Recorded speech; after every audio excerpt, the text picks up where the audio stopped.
নবী ও রাজাদের যুগে, নবজাত সভ্যতা এবং বিশাল সাম্রাজ্যের যুগে এমন একজন ব্যক্তি ছিলেন যার গল্প কল্পনার সীমা লঙ্ঘন করেছিল। নবী দাউদের পুত্র সুলাইমান আলাইহি ওয়াসাল্লাম ছিলেন অন্য কোনো রাজার মতো নন। ছোটবেলা থেকেই তিনি এমন বুদ্ধিমত্তা এবং প্রজ্ঞা প্রদর্শন করেছিলেন যা মানুষের বোধগম্যতার চেয়েও বেশি ছিল। পণ্ডিতরা তার সম্পর্কে প্রশংসার সাথে কথা বলতেন, প্রবীণরা তাকে শ্রদ্ধার সাথে দেখতেন এবং যুবকরা তাকে অনুকরণ করতে আগ্রহী ছিলেন। কিন্তু আরও গভীর কিছু ছিল, এমন কিছু যা তাকে তার সময়ের মহান ঋষিদের থেকেও আলাদা করেছিল। সুলাইমান আলাইহি ওয়াসাল্লাম ঐশ্বরিক অনুগ্রহ লাভ করেছিলেন। এটি সবই একটি স্বপ্ন দিয়ে শুরু হয়েছিল, একটি দর্শন যা তাকে অসীম সম্ভাবনার রাজ্যে নিয়ে গিয়েছিল। সেই দর্শনে সুলাইমান আলাইহি ওয়াসাল্লাম তার প্রভুর কাছে রাজাদের হৃদয়ের মধ্যে অস্বাভাবিক কিছু চেয়েছিলেন। তিনি সম্পদ বা দীর্ঘায়ু চাননি, বরং ন্যায় বিচারের সাথে বিচার করার জন্য জ্ঞান চেয়েছিলেন। তার প্রভু তার অনুরোধের বিশুদ্ধতায় সন্তুষ্ট হয়ে তাকে কেবল জ্ঞানই নয়, অসাধারণ উপহারও দিয়েছিলেন, যা তার আগে বা পরে কোনো মানুষ পাবে না। সেই মুহূর্ত থেকে তার জীবন ঐশ্বরিক শক্তির প্রমাণ হয়ে ওঠে এবং একজন মানুষ কিভাবে নিজের চেয়েও বড় কিছুর সেবা করে মহত্ব অর্জন করতে পারে তার একটি প্রদর্শনী হয়ে ওঠে। একদিন সকালে যখন সূর্য রাজ্যের সোনালী ক্ষেত্রগুলিকে চুম্বন করতে করতে প্রায় শেষ হয়ে গেল, তখন দুজন মহিলা প্রাসাদে এসে পৌঁছলেন। তাদের মরিয়া কণ্ঠস্বর ভোরের প্রশান্তি ভেঙে দিল এবং তাদের পদক্ষেপ মার্বেল হলগুলির মধ্য দিয়ে প্রতিধ্বনিত হল। যখন তাদের সিংহাসন কক্ষে নিয়ে যাওয়া হলো, প্রশস্ত এবং জটিল বিবরণে সজ্জিত ঘরটি সূর্যের আলোকে প্রতিফলিত করছিল যেন এটি একটি পার্থিব আকাশ। সেখানে এর কেন্দ্রে সুলাইমান আলাইহি ওয়াসাল্লাম তাদের জন্য অপেক্ষা করছিলেন, তার সিংহাসনে বসে, যার সৌন্দর্য জাগজোরক থেকে নয় বরং এর নকশার সামঞ্জস্য থেকে উদ্ভূত হয়েছিল। মহিলারা তার সামনে নিজেদের উপস্থাপন করলেন, প্রত্যেকেই একটি ছোট শিশুর মা বলে দাবি করলেন, যিনি তাদের একজনের কোলে কেঁদেছিলেন। তাদের বিরোধ তীব্র ছিল এবং উভয়ই শেষ পর্যন্ত তাদের কারণ রক্ষা করার জন্য দৃঢ় প্রতিজ্ঞ ছিলেন। জটিল বিচারে অভ্যস্ত দরবারীরা অস্বস্তির সাথে দৃশ্যটি অপর্যবেক্ষণ করলেন।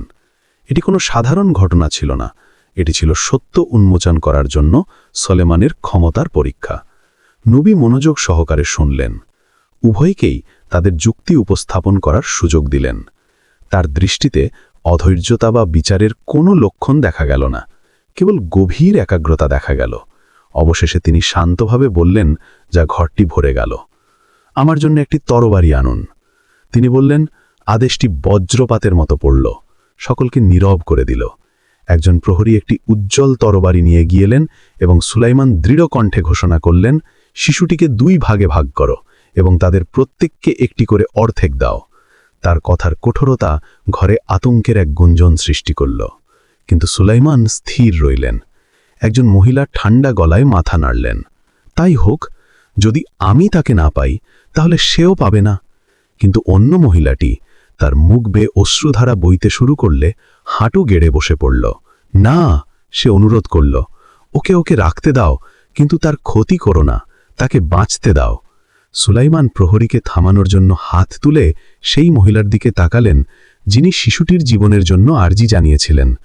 তুমিই তার মা, তিনি হাসি মুখে বললেন, যা ঘর আলোকিত করে তুলেছিল। কারণ কেবল একজন সত্যিকারের মাই তার সন্তানের জীবনের জন্য তার সুখ বিসর্জন দিতে পারেন। সুলাইমান আলাইহি ওয়াসাল্লামের রায় কেবল বিরোধের সমাধানই করেনি, বরং উপস্থিত সকলের হৃদয়ে একটি অমোচনীয় চিহ্ন রেখে গেছে। এটি শুধু ন্যায় বিচারের চেয়েও বেশি কিছু ছিল। এটি একটি স্মরণ করিয়ে দেওয়া ছিল যে স্বনির্বন্ধারে এবং প্রজ্ঞার সাথে অনুসন্ধান করা হলে সত্য সর্বদা জয় হয়। সময়ের সাথে সাথে সুলেমানের প্রতিভা আরও স্পষ্ট হয়ে ওঠে। তিনি কেবল একজন ন্যায়বিচারকই ছিলেন না, বরং বিশ্বের প্রাণীদের সাথে যোগাযোগ করতে সক্ষম একজন মানুষও ছিলেন। একদিন যখন তিনি একটি উপত্যকা দিয়ে হেঁটে যাচ্ছিলেন, তখন তিনি পিঁপড়ের গোঙানি শুনতে পেলেন। এগিয়ে আসা সেনাবাহিনী দেখে তারা দ্রুত আশ্রয় নিতে শুরু করে, একে অপরকে আসন্ন বিপদ সম্পর্কে সতর্ক করতে থাকে। সুলাইমান, যিনি তাদের ভাষা বুঝতেন, তিনি থেমে তার লোকেদের এগিয়ে যেতে বাধা দিলেন। তোমাদের অগ্রযাত্রায় এই ছোট প্রাণীদের পিষে ফেলো না, তিনি বললেন, তার কণ্ঠস্বর করুণায় ভরা ছিল। প্রাণীদের বোঝার ক্ষমতা তার কেবল উপহার ছিল না, এটি ছিল সৃষ্টির সাথে তার যোগাযোগের লক্ষণ, অর্থাৎ ঈশ্বরের দাস হিসাবে তার অধীনস্থ সবকিছুকে রক্ষা এবং পরিচালনা করার দায়িত্বের প্রকাশ। কিন্তু কেবল দৃশ্যমান প্রাণীরাই তার আনুগত্য করত না, আগুন এবং বাতাসের প্রাণী জিনরাও তার আদেশে কাছে মাথা নত করত। তাদের মধ্যে কেউ কেউ অবিশ্বাস্য ক্ষমতায় সমৃদ্ধ সুলেমানের জন্য কল্পনাকে অস্বীকার করা প্রাসাদ তৈরি করেছিল। কাঁচের ছাদ এবং স্তম্ভগুলি আকাশকে স্পর্শ করছে বলে মনে হয়েছিল। জিনও, যদিও শক্তিশালী, তার কর্তৃত্বের কাছে আত্মসমর্পণ করেছিল। তাকে শুধু একজন রাজা হিসাবে নয়, বরং স্রষ্টা দ্বারা নির্বাচিত একজন নবী হিসাবে স্বীকৃতি দিয়েছিল।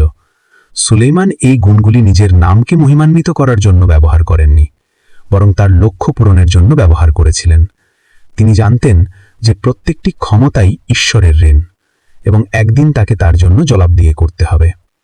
তার অপরিসীম ক্ষমতা থাকা সত্ত্বেও তার নম্রতাই তার সবচেয়ে বড় গুণাবলীর মধ্যে ছিল। যখন সেবার রানী সোলেমানের আমন্ত্রণ গ্রহণ করেন, তখন বার্তাটি তাকে আকৃষ্ট করেনি, বরং প্রতিটি শব্দ থেকে শ্রদ্ধা এবং প্রজ্ঞার সুর বেরিয়ে আসছিল।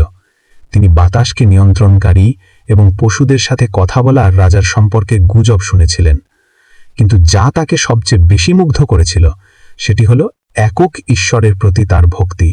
তিনি যাত্রা শুরু করার সিদ্ধান্ত নিয়েছিলেন, ধন সম্পদে ভরা একটি দল নিয়ে এসেছিলেন, তার শক্তি প্রদর্শনের জন্য নয়, বরং সকলের কথা বলার ব্যক্তির জ্ঞান পরীক্ষা করার জন্য। সলোমনের রাজ্যে পৌঁছে তিনি তার সিংহাসন দেখে অবাক হয়েছিলেন, যা একটি জিন তার দেশ থেকে মুহূর্তের মধ্যে বহন করেছিল। কিন্তু যা তাকে সত্যিই মুগ্ধ করেছিল তা হল সলোমন যে স্পষ্টতা এবং গভীরতার সাথে সত্য এবং ন্যায় বিচারের কথা বলেছিলেন। তার মধ্যে কোনো অহংকার ছিল না, কেবল সৃষ্টিকর্তার প্রতি ঐক্য এবং ভক্তের বার্তা ভাগ করে নেওয়ার একটি অকৃত্রিম ইচ্ছা ছিল। সলোমন শিবার রানীকে এমন প্রশান্তি সহকারে পর্যবেক্ষণ করেছিলেন যা আত্মবিশ্বাস এবং শ্রদ্ধা বিকিরণ করেছিল। এটি ছিল একটি অনন্য মুহূর্ত, যেখানে দুই রাজা, শক্তিশালী এবং জ্ঞানী উভয়ই মুখোমুখি দেখা করেছিলেন, প্রতিযোগিতা করার জন্য নয়, বরং একে অপরের কাছ থেকে শেখার জন্য। বুদ্ধিমত্তার জন্য পরিচিত রানী সাবধানে তৈরি প্রশ্ন নিয়ে এসেছিলেন, যার লক্ষ্য ছিল রাজা গুজবের দাবির মতো জ্ঞানী কিনা তা পরীক্ষা করা। তবুও প্রথম মুহূর্ত থেকেই সলোমনের উপস্থিতি সম্পর্কে কিছু তাকে তার আগমন সম্পর্কে সন্দেহ জাগিয়ে তোলে। তিনি শ্রেষ্ঠত্ব প্রমাণ করার চেষ্টাকারী মানুষ ছিলেন না, তার জ্ঞান এক পবিত্র উৎস থেকে প্রবাহিত হয়েছিল, ঐশ্বরিকতার সাথে একটি সংযোগ যা তিনি উপেক্ষা করতে পারতেন না। কয়েকদিন ধরে সেবার রানী তার কাছে প্রশ্ন রেখেছিলেন, কিছু দার্শনিক, কিছু ব্যবহারিক, এমনকি কিছু অসম্ভবের সীমানা পর্যন্ত। যদি দুটি পাহাড়ের মাঝখানে একটি নদী বয়ে যায় এবং কেউ তা অতিক্রম করতে না পারে, তাহলে কেউ কিভাবে তার জল পেতে পারে? সলোমন শান্ত হাসি দিয়ে উত্তর দিয়েছিলেন, একটি খালি ঠোনওয়ালা পাখি পাঠান, এটি তৃষ্ণা নিবারণের জন্য পর্যাপ্ত জল নিয়ে ফিরে আসবে। উত্তরটি, যদিও সহজ, তবু একটি গভীর শিক্ষা বহন করে। এমনকি সবচেয়ে বড় চ্যালেঞ্জগুলিও বুদ্ধিমত্তা এবং ধৈর্য দিয়ে কাটিয়ে ওঠা যায়। সলোমনের প্রতিক্রিয়ায় রানী মুগ্ধ হয়েছিলেন, কিন্তু যা তাকে সবচেয়ে বেশি অবাক করেছিল তা হল তার বুদ্ধিবৃত্তীয় ক্ষমতা নয়, বরং তার চরিত্র। তার অসাধারণ দান সত্ত্বেও তিনি নম্র ছিলেন, সর্বদা তার প্রভুকে কৃতিত্ব দিতেন।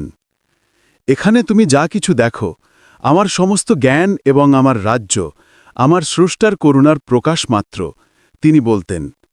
আর রানী প্রতিটি দিন অতিবাহিত হওয়ার সাথে সাথে সলোমনের দেওয়া সত্য গ্রহণের আরও কাছাকাছি পৌঁছে গেলেন। সমস্ত জ্ঞান ও শক্তির উৎস একক ঈশ্বরের উপাসনা। যখন তার চলে যাওয়ার সময় এলো, তখন সেবার রানী আর আগের মতো ছিলেন না।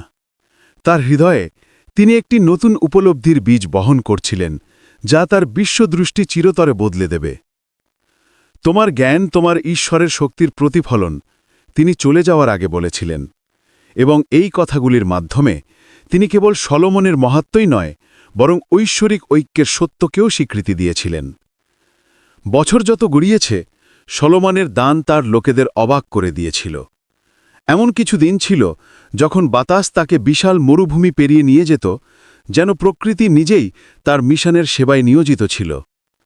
অন্য সময় জিনারা এমন কাঠামো তৈরি করত যা পদার্থবিদ্যার নিয়মকে লঙ্ঘন করত, যেমন একটি স্ফটিকের মেঝেসহ একটি দুর্দান্ত প্রাসাদ এতটাই স্বচ্ছ যে দর্শনার্থীরা এটিকে জল ভেবে ভুল করত। প্রতিটি আশ্চর্য ছিল একটি শিক্ষা, একটি স্মারক যে শক্তি এবং ক্ষমতা নিজের মধ্যে লক্ষ্য নয়, বরং ঈশ্বর এবং মানুষের সেবা করার হাতিয়ার। তবুও সলোমন পরীক্ষা থেকে মুক্ত ছিলেন না। তার বিশাল ক্ষমতা সত্ত্বেও নবী বুঝতে পেরেছিলেন যে তার যা কিছু ছিল তা ক্ষণিক, তার প্রভুর কাছ থেকে ধার। এমন কিছু মুহূর্ত ছিল যখন জিনরা তাদের আনুগত্য সত্ত্বেও বিবাদ বপন করার জন্য তাদের শক্তি ব্যবহার করার চেষ্টা করত। সদা সতর্ক, ভারসাম্য বজায় রাখার জন্য তার জ্ঞানের ওপর নির্ভর করত। তাদের মনে করিয়ে দিত যে তার শক্তি তাদের কাছ থেকে আসেনি, বরং তার সৃষ্টিকর্তার কাছ থেকে এসেছে। সলোমনের সবচেয়ে বড় পরীক্ষাগুলির মধ্যে একটি ঘটেছিল যখন একটি বিশেষভাবে ধূর্ত জিন তার কর্তৃত্বকে চ্যালেঞ্জ করার চেষ্টা করেছিল।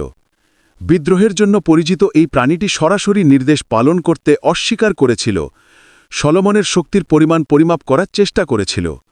নবী বিচলিত না হয়ে তার উপর অবতীর্ণ কিতাবের একটি আয়াত আবৃত্তি করেছিলেন, যেখানে সব কিছুর ওপর ঈশ্বরের শ্রেষ্ঠত্বের কথা বলা হয়েছে। সাথে সাথে ঐশ্বরিক বাক্যের শক্তিতে জিন হাঁটু গেড়ে বসল। এটি সকলের কাছে, এমনকি জিনদের কাছেও একটি স্মরণ করিয়ে দেওয়া ছিল যে প্রকৃত অর্তিত্ব সলোমনের মধ্যে নয়, বরং তিনি যে এক ঈশ্বরের সেবা করতেন তার মধ্যে বাস করে।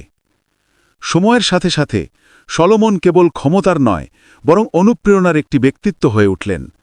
তার ন্যায় বিচারের গল্প তার রাজ্যের সীমানা ছাড়িয়ে দূরবর্তী দেশগুলোতে ছড়িয়ে পড়ল, যেখানে মানুষ তাকে জীবন্ত কিংবদন্তি হিসেবে বিবেচনা করত। কিন্তু সলোমনের জন্য খ্যাতি কখনো লক্ষ্য ছিল না। তার উদ্দেশ্য স্পষ্ট ছিল, তার লোকেদের সত্যের দিকে পরিচালিত করা, তাদের দেখানো যে মহানতার সম্পদ বা বস্তুগত অর্জনের দ্বারা পরিমাপ করা হয় না, বরং দৈবিক নীতি অনুযায়ী জীবনযাপন করার ক্ষমতা দ্বারা পরিমাপ করা হয়। এক সন্ধ্যায় যখন তিনি তার সিংহাসনে বসে দিগন্তের দিকে তাকিয়েছিলেন, সলোমন মানুষের অস্তিত্বের ভঙ্গুরতার ওপর প্রতিফলিত হলেন। তিনি যা কিছু অর্জন করেছিলেন তা সত্ত্বেও তিনি জানতেন যে এই পৃথিবীতে তার সময় সীমিত।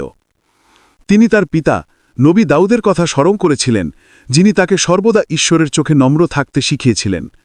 সলোমন বুঝতে পেরেছিলেন যে তার লক্ষ্য পার্থিব গৌরব সঞ্চয় করা নয়, বরং তার লোকেদের একটি বৃহত্তর উদ্দেশ্যে প্রস্তুত করা, একক ঈশ্বরকে চিনতে এবং সেবা করা।